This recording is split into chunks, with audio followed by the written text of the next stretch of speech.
Hello and welcome to this edition of Editor's Take. I am Stanford Masters.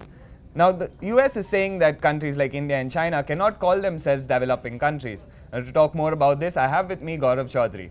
So, Gaurav, tell me, what is the rationale behind this?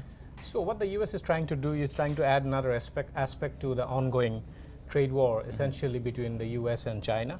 And they have now taken it to the WTO, or rather threatening to take it to the WTO, trying to tell the World Trade Body that in countries like India and China, China is the world's second largest economy and India is the world's sixth largest economy, cannot continue to call themselves as developing countries.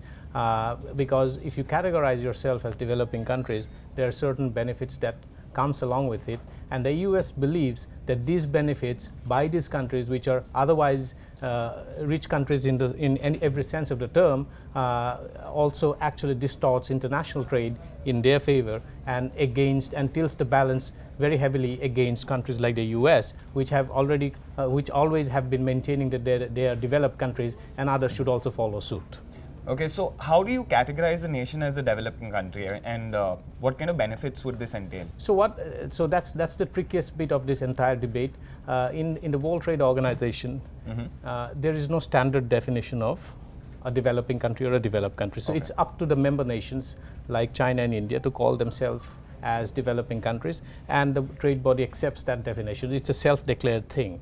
That is precisely the point that the US is challenging and saying that how can country, one which is the second largest and the other which is sixth largest, soon going to be the fifth largest, one of them is the world's fastest growing major economy, the other is probably the second fastest growing major economy, India and China, can continue to call themselves as developing countries. When you are categorized as a developing country, when a country is categorized as a developing country within the WTO framework, there are special differential treatments that they can actually exploit. And the US believes that these differential treatments should not be now a country like China, India, and also to some extent Brazil and South Africa, which are lower, from upper to middle income countries under the World Bank categorization, should not be given differential treatments and should not be eligible for differential trade special treatments.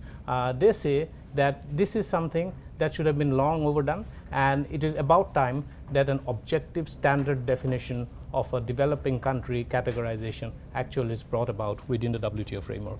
Okay, so now what's the way forward? I mean, how are these issues going to be settled? So China probably was a developing country when it became a member of the WTO in 2001, but now China is a $14 trillion economy. Clearly, in many aspects, it's comparable with the very best of the developed world.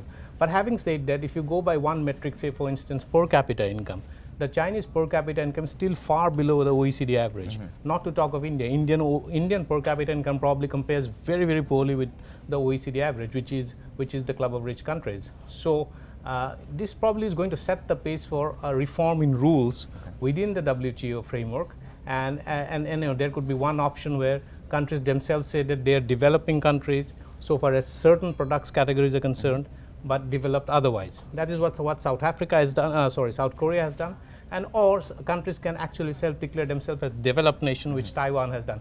But what it does, it actually is going to pave the way. The US's objection to countries like India and China being categorized as developing countries is going to probably pave the way for a complete overhaul of rules and standard definitions, and bring about a standard definition of how countries are categorized.